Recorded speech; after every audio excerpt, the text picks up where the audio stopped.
In the late 1940s, the British Empire began doing something no empire was trained to do. It started leaving India, Palestine, Burma, Malaya. Large territories, abandoned in rapid succession. Not after decisive military defeats. Not because British forces had been wiped out. But because London chose to step back, often while it still had troops on the ground. To many observers, this looked like collapse. An empire that once ruled a quarter of the world appeared to be surrendering piece by piece. But what if this retreat was not panic? What if it was not weakness? What if Britain was deliberately losing territory to avoid losing something else, something far more important? Because after the flags came down, Britain did not disappear. It remained embedded in global finance, in security alliances, in intelligence networks, in maritime choke points and legal frameworks that still shape the post-war order. So the question is not why Britain lost its empire.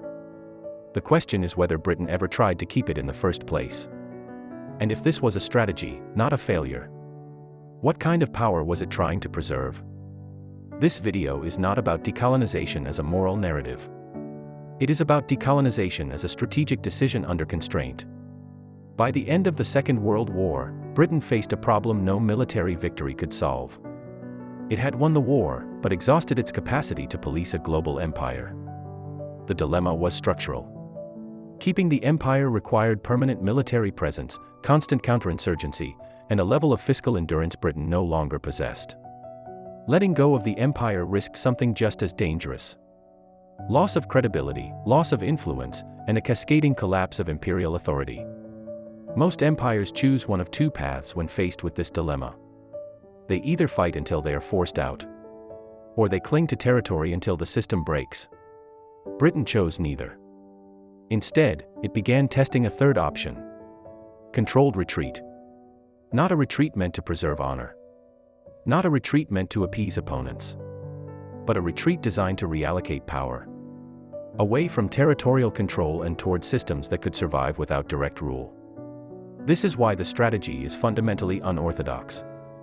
Military doctrine teaches that relinquishing ground invites further challenge. Imperial logic insists that withdrawal accelerates collapse. Political instinct warns that retreat looks indistinguishable from defeat. Yet Britain proceeded anyway. Not because the risks were invisible, but because the alternative appeared worse. The core strategic problem of this episode is simple and deeply uncomfortable. If maintaining control guarantees long-term exhaustion, and withdrawal guarantees short-term humiliation, which loss is survivable? Britain's answer was to sacrifice what could be seen. Territory, flags, administrative authority. In order to preserve what could not easily be targeted. Financial centrality, alliance leverage, maritime access, and decision-making relevance in a new global order. Whether this was foresight or rationalization is still debated. Whether it worked depends entirely on how one defines power. But one thing is clear. This was not a passive unraveling. It was an attempt to redesign empire under conditions where empire itself had become strategically unsustainable. And that raises the next question. What exactly was Britain facing at the moment this decision began to take shape? Because before any empire chooses to retreat, it must first confront the map that leaves it no clean way forward. At the moment Britain began stepping back from its empire, the problem was not rebellion alone. It was convergence. Multiple pressures, military, economic, political, psychological, were arriving at the same time, compressing Britain's strategic options into a narrow corridor. On paper, the empire still looked intact. British forces were deployed across Asia, the Middle East, and Africa. The Royal Navy still controlled sea lanes. The intelligence apparatus remained functional. No rival power had yet displaced Britain globally. But beneath the surface, the map was already hostile. A global empire with local wars everywhere. Britain was no longer facing a single decisive front.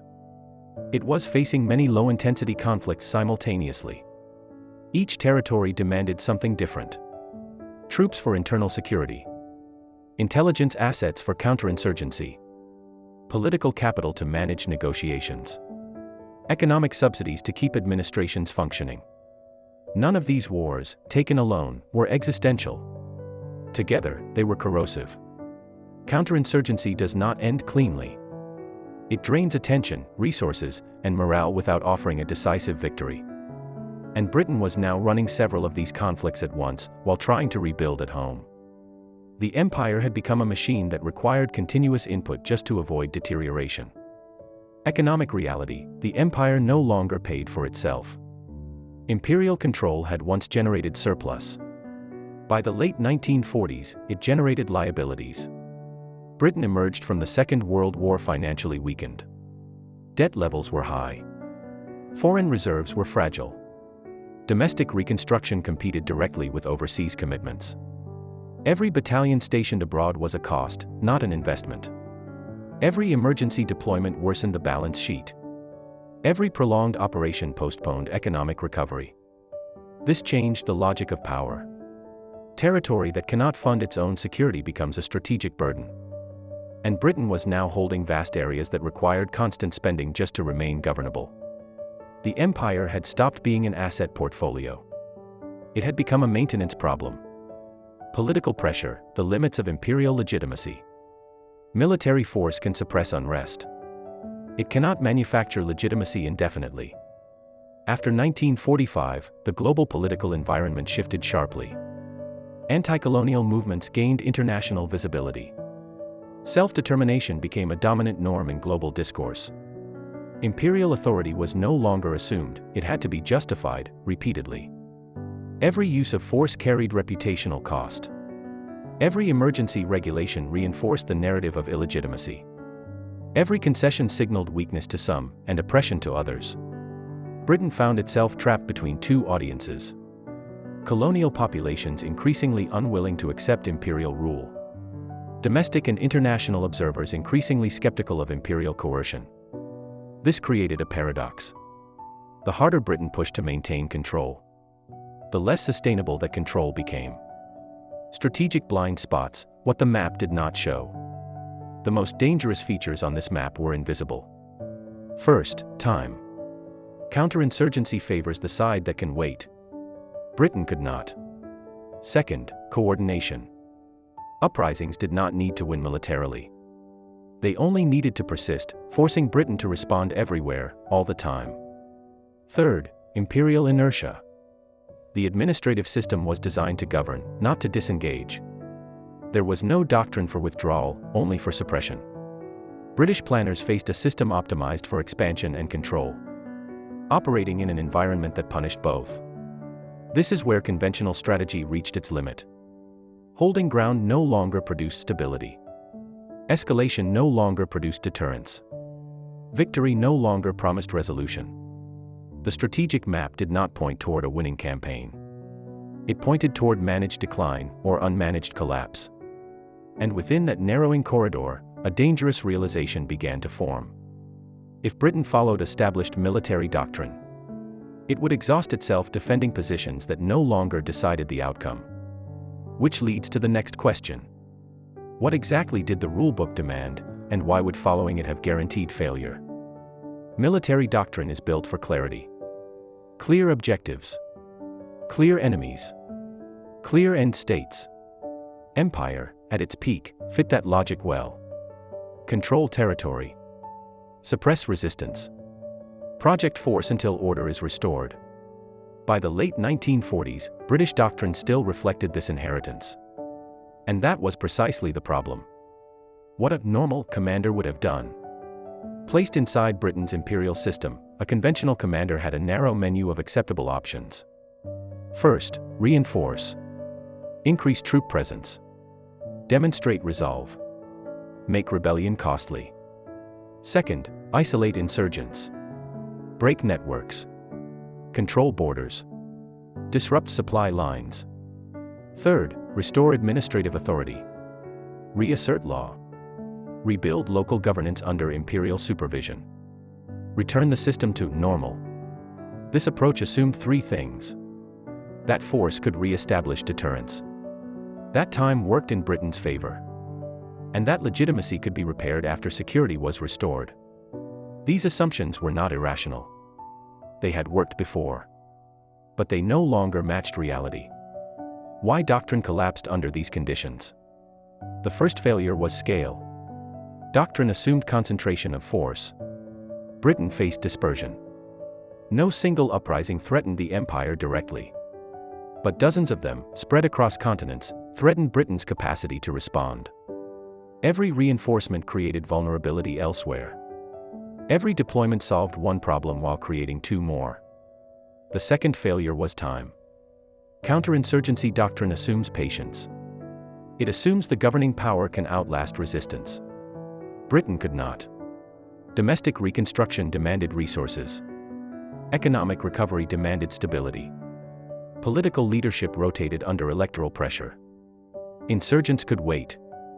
Britain was on a clock. The third failure was political context. Doctrine treated legitimacy as something that followed control. But legitimacy had become the battlefield itself. Every act of repression strengthened the insurgent narrative. Every emergency regulation undermined Britain's international standing. Every temporary measure became permanent evidence of imperial decay. Force was no longer neutral. It was communicative. And the message it sent was increasingly damaging. The trap of doctrinal consistency. Doctrine is conservative by design. It protects institutions from reckless innovation. But under strategic stress, this conservatism becomes a trap. British planners faced a brutal realization. If they followed doctrine perfectly, they would do everything right and still lose. They would suppress revolts without ending resistance. They would hold territory without restoring legitimacy.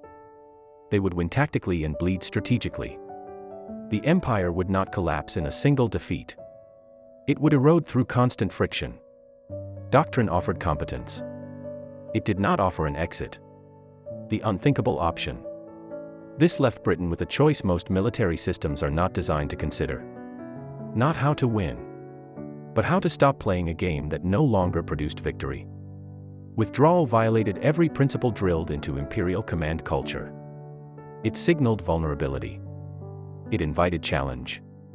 It threatened morale. Yet escalation promised something worse. A slow, irreversible exhaustion with no decisive end. The unorthodox option did not emerge because it was attractive. It emerged because all orthodox options had converged on failure. And once that threshold was crossed, the question shifted. Not whether Britain could hold its empire, but whether holding it was the fastest way to lose global relevance altogether. Because abandoning doctrine is not a moment of insight. It is a moment of desperation. And desperation forces decisions that no rulebook can justify. Which brings us to the most dangerous part of this story. How did this decision actually form, inside rooms where admitting uncertainty was itself a risk? Unorthodox strategies are rarely born in moments of confidence. They form under pressure, behind closed doors, when existing answers no longer work. Britain's turn toward controlled retreat did not begin as a single decision. It began as a series of reluctant admissions. Admissions that the empire could not be stabilized everywhere. Admissions that force no longer scaled. Admissions that time, not territory, had become the enemy. This was not a clean pivot. It was a gradual reorientation shaped by internal conflict. Who pushed, and who resisted? Within Britain's decision-making structure, there was no unified front. Military commanders on the ground often argued for reinforcement. They saw withdrawal as operational abandonment. They warned that leaving would embolden insurgents and destabilize entire regions. Colonial administrators feared collapse of governance. They worried about chaos, reprisals, and the loss of decades of institutional control. Financial authorities, however, saw a different threat. They saw compounding costs, fragile reserves, and an economy stretched beyond tolerance. Political leadership sat between these pressures. Every option carried visible risk. Every delay increased exposure. The debate was not ideological. It was mathematical. How long could Britain afford to pay the price of imperial order? The core assumptions that changed everything. The strategic shift crystallized when several assumptions, long taken for granted, were quietly discarded. First assumption: territory equals power. This had been the foundation of imperial logic. But planners began asking a different question. What if territory only matters when it amplifies influence rather than consuming it? Second assumption, legitimacy follows security. The belief that order precedes consent no longer held. In many regions, security operations actively eroded any remaining legitimacy. Third assumption, withdrawal accelerates collapse. This was the most dangerous assumption to challenge. If false, then retreat could slow decline rather than hasten it. These were not conclusions reached with certainty. They were working hypotheses under stress. And building a strategy on hypotheses is inherently risky. What this strategy actually targeted. Contrary to popular belief, Britain's shift was not aimed at insurgents alone. It targeted three deeper structures. Psychological pressure. By signaling willingness to leave, Britain aimed to reduce the incentive for prolonged insurgency. If independence was achievable through negotiation, endless violence lost value. Administrative friction. Imperial governance had become heavy, slow, and expensive. Disengagement simplified the system, allowing resources to be concentrated elsewhere. Strategic reallocation. Rather than defending every position, Britain focused on preserving nodes that mattered most. Sea lanes, intelligence partnerships, financial centrality, and alliance credibility. This was not surrender. It was a shift in the axis of competition. Why this was a gamble, not a plan. At no point did Britain possess a guarantee that this strategy would work. If newly independent states aligned against British interests, influence would evaporate. If violence escalated during transition, reputational damage could spiral. If allies interpreted withdrawal as weakness, deterrence would erode. There was no fallback option. Once withdrawal began, reversal would be politically and militarily catastrophic. This was not a doctrine-based decision. It was a calculated risk taken because inaction was more dangerous. And this is the key distinction. Britain did not choose controlled retreat because it was safe. It chose it because all other options led toward predictable failure. But deciding to retreat on paper is one thing.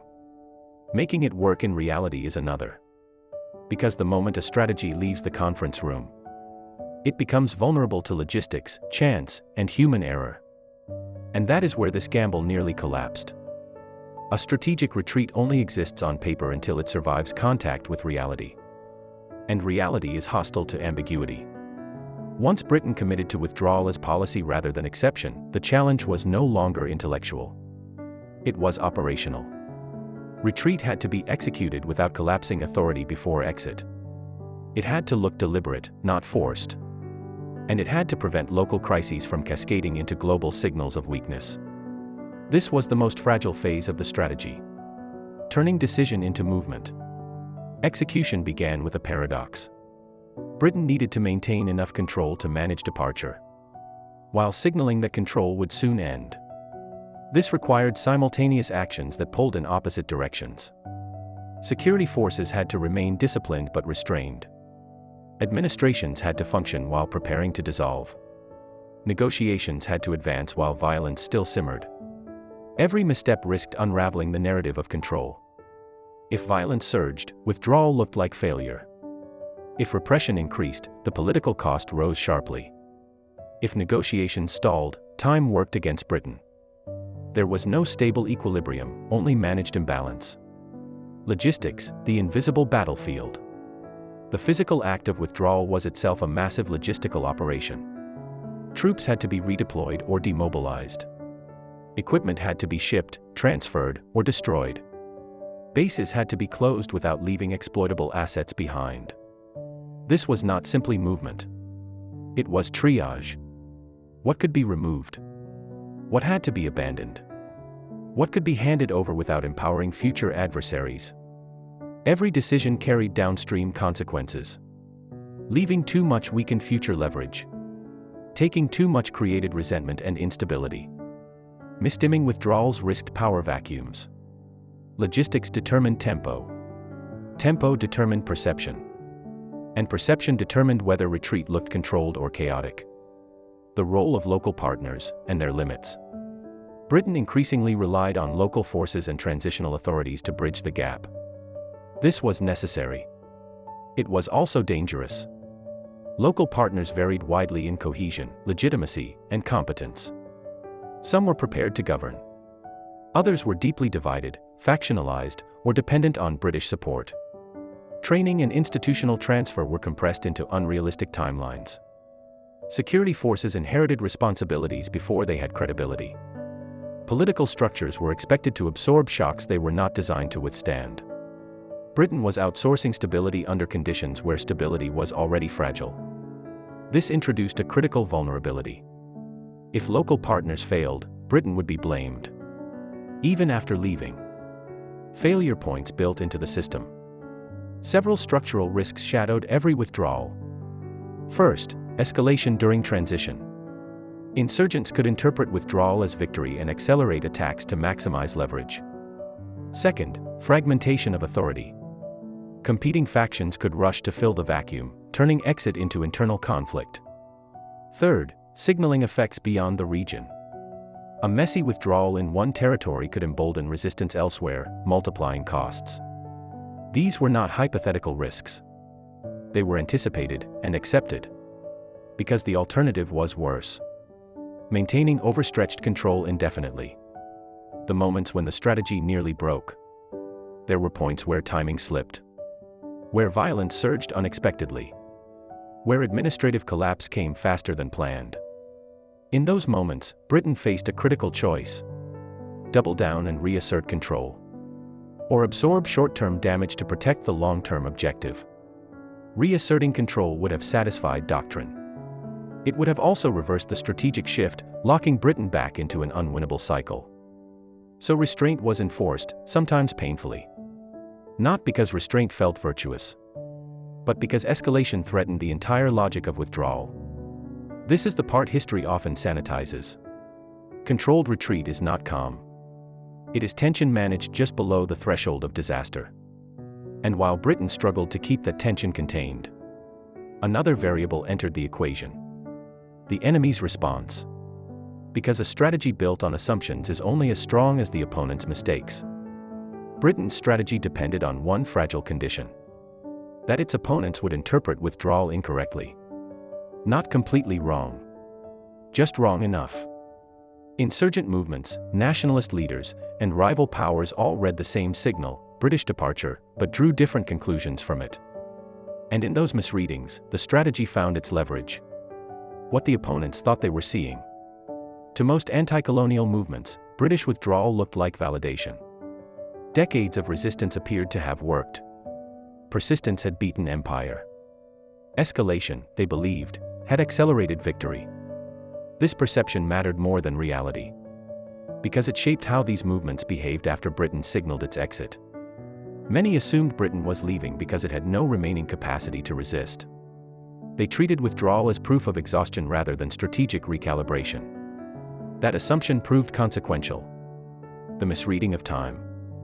Insurgents often believed momentum was permanent. If Britain was retreating now, then pushing harder would extract more concessions later. This logic encouraged maximalism. Negotiations became leverage plays rather than settlement tools. Violence was used to strengthen bargaining positions. Unity within movements fractured as factions raced to claim post-imperial authority. In strategic terms, this was a mistake. Britain was not racing insurgents. It was racing its own constraints. The moment withdrawal was inevitable, time no longer belonged to the insurgents alone. Britain could wait for internal divisions to surface. And they often did. Doctrinal blind spots on the other side. Many insurgent leaders were trained in revolutionary doctrine that assumed imperial systems collapsed once force was removed. They underestimated the durability of post-imperial influence. Financial ties. Military training agreements. Intelligence cooperation. Legal and administrative continuity. Independence did not sever these links. It often formalized them. This created an unexpected outcome. New states gained sovereignty, but entered the international system through frameworks Britain helped design. The empire withdrew physically, but remained present structurally. For movements focused on expelling troops, this distinction was easy to miss. Structural misalignment, power without capacity. In several cases, nationalist leadership won authority faster than it could build capacity. British exit transferred responsibility more quickly than institutions could absorb it.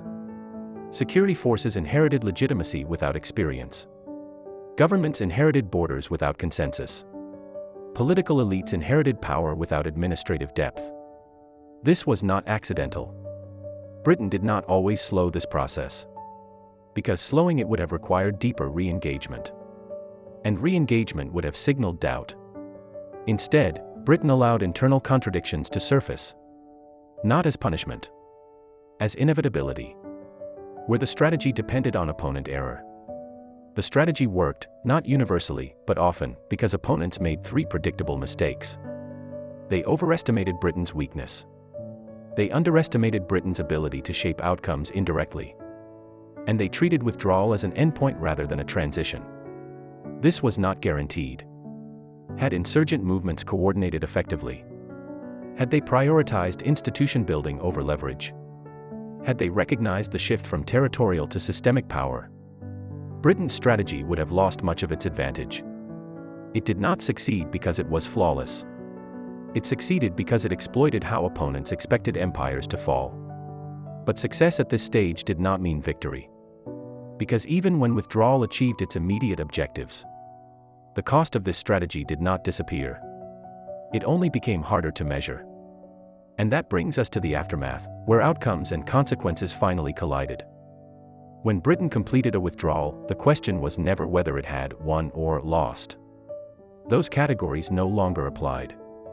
The relevant question was simpler and colder. What had this strategy preserved, and what had it irreversibly destroyed? Because controlled retreat does not eliminate cost. It reassigns it. The immediate outcomes, what Britain kept. In narrow strategic terms, the withdrawal achieved several core objectives. Britain avoided large-scale, open-ended counterinsurgency wars that would have drained its remaining capacity. It reduced permanent troop commitments across multiple regions. It stabilized its fiscal position relative to the demands of empire. More importantly, Britain retained access to critical global systems.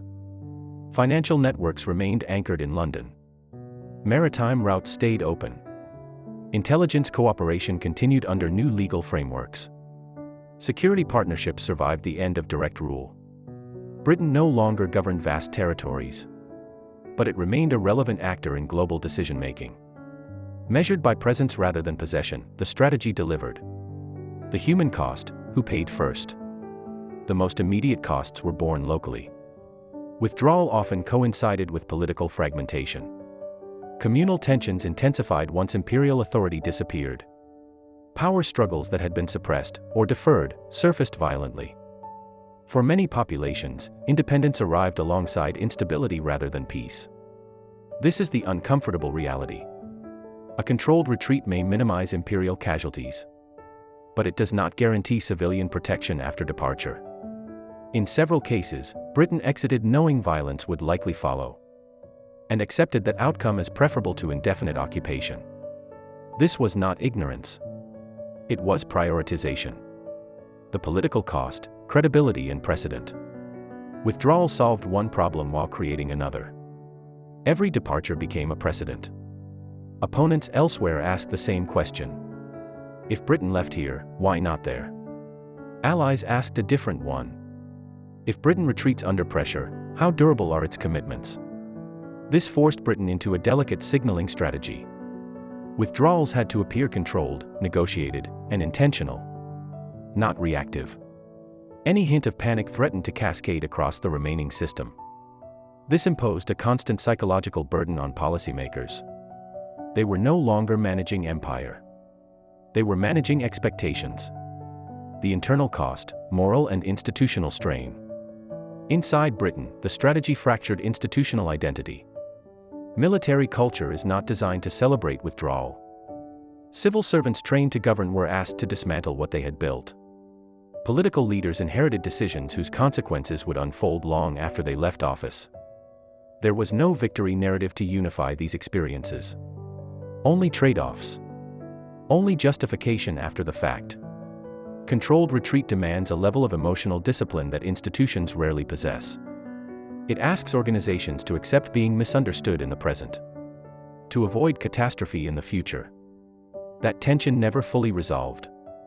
The counterfactual, if the strategy had failed, The success of this approach was conditional. Had withdrawal produced immediate alignment against British interests? Had violence escalated into regional wars requiring reintervention? Had allies lost confidence and defected?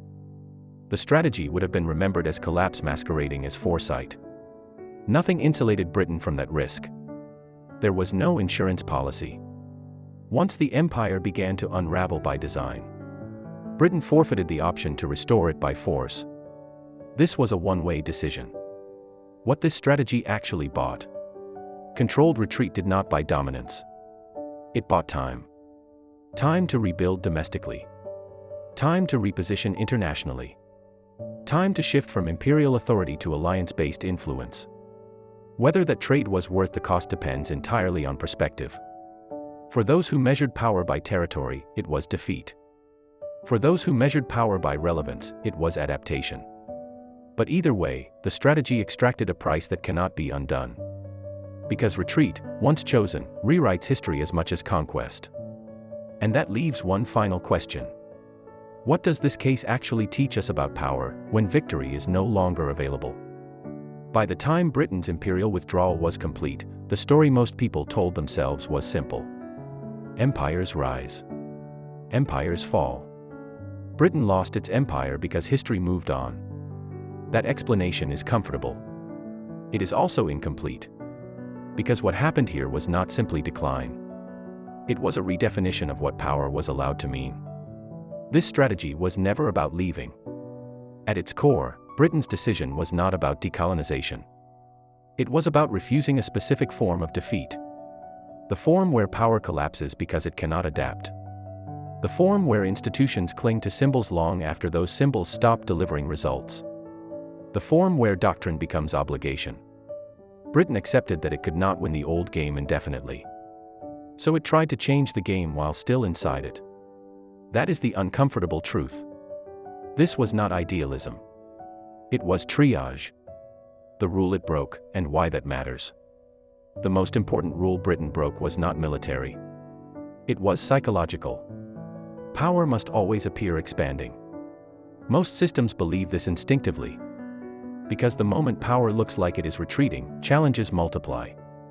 Britain violated that rule deliberately. It accepted visible contraction in order to avoid invisible exhaustion. That choice runs against almost every instinct taught to commanders, politicians, and bureaucracies. Which is why it is rarely discussed as a strategy, and often dismissed as failure after the fact. But strategy is not judged by appearances. It is judged by outcomes relative to constraints. What this case tells us about modern power. This episode exposes a deeper principle. Power is not a possession.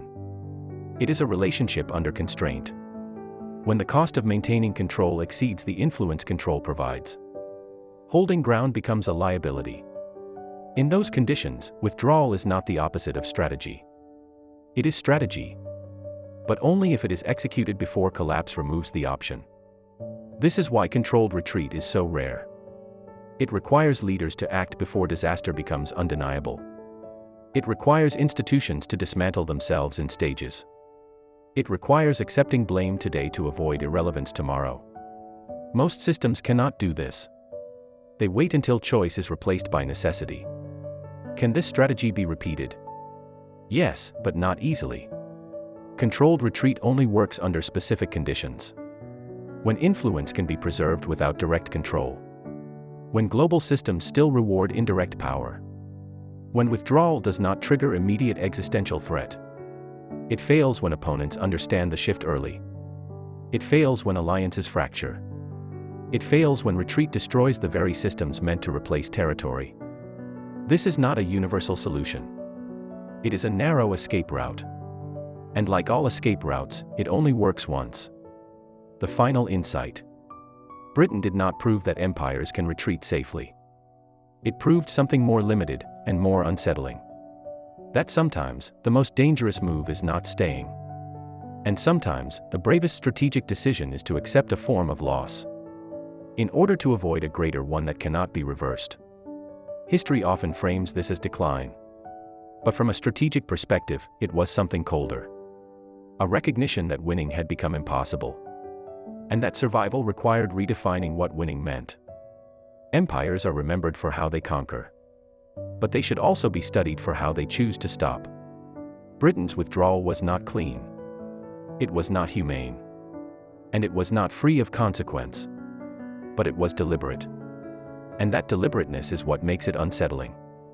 Because it suggests that power does not always die screaming. Sometimes it dismantles itself carefully, leaving behind the parts it can no longer afford to lose. Not every system is capable of that choice. And not every system survives it. But when victory disappears as an option, strategy does not end. It becomes harder to recognize.